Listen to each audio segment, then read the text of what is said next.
As far as thinking goes, it's, as one person put it, it is slippery. Thoughts are slippery, and they generally proliferate when there's lack of attention. And so that it's often, they come a lot when we're absent-minded. So it's natural, and we are much more practiced at being absent-minded than we are at being present. So not to be surprised. And how many of you noticed that the thoughts just came all by themselves?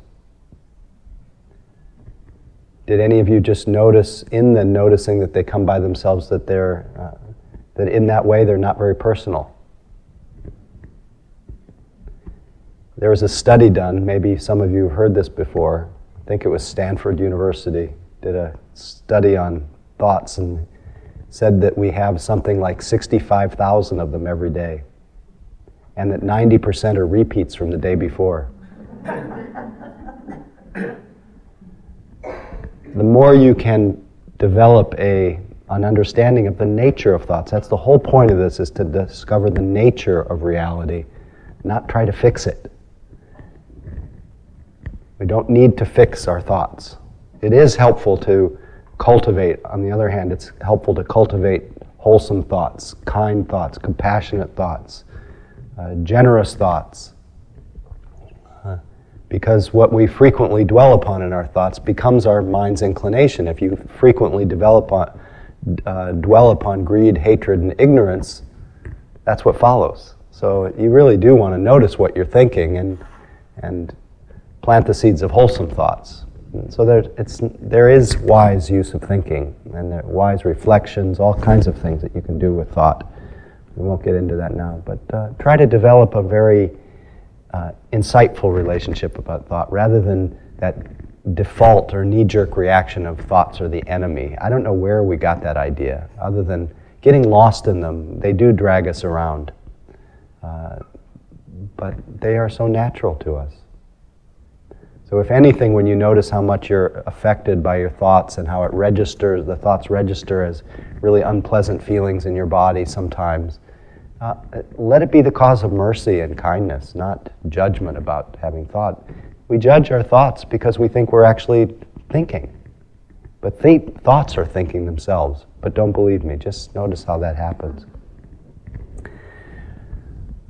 Having said all of that, and given you a lot of different instructions on working with, or in some ways the instructions are simply a description of all the things that come into our mind, it's useful to have a general attitude of mind. And I often rely on the very simple teachings of a wonderful monk named Ajahn Sumedho,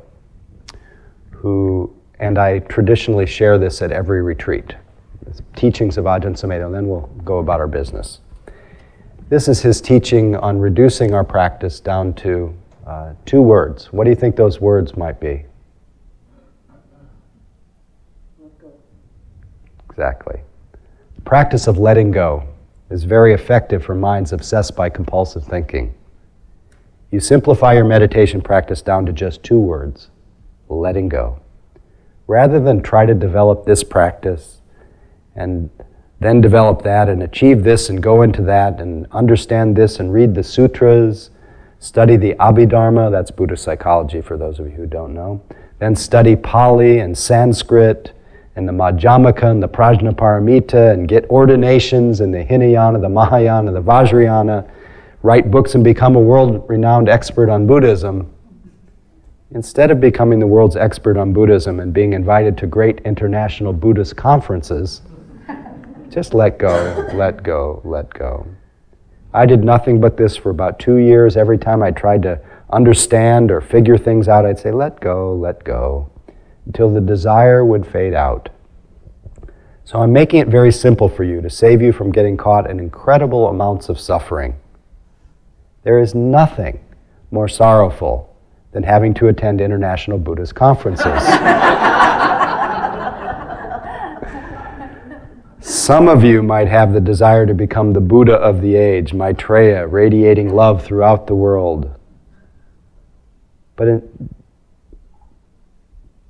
instead, I suggest just being an earthworm, letting go of the desire to radiate love throughout the world. Just be an earthworm who knows only 2 words. Let go, let go, let go. You see, ours is the lesser vehicle, the Hinayana. That's the pejorative version for the Theravada tradition. Ours is the lesser vehicle, the Hinayana, so we have only these simple, poverty-stricken practices. But he doesn't stop there. You know, there's the humorous part, but then he gets serious. The important thing in meditation practice is to be constant and resolute in the practice, determined to be awakened. This is not to be conceited or foolish, but resolute, even when the going is rough. Cling to and identify. Remind yourself of the Buddha, the Dharma, keep this letting go like a constant refrain in your mind, ad nauseum, so it just pops up on its own no matter where you use that word ad nauseum. Remind yourself of the Buddha, I always like to add that for some people, letting go, how do I let go? I don't think we can actually let go. I think more something that we can actually do or not do is just let things be. And it's synonymous with letting go. Sometimes letting go, we think we have to do something. We simply have to see what's there and not cling. Not cling is letting go or letting be. Let it come and go. So please carry that on your walking period.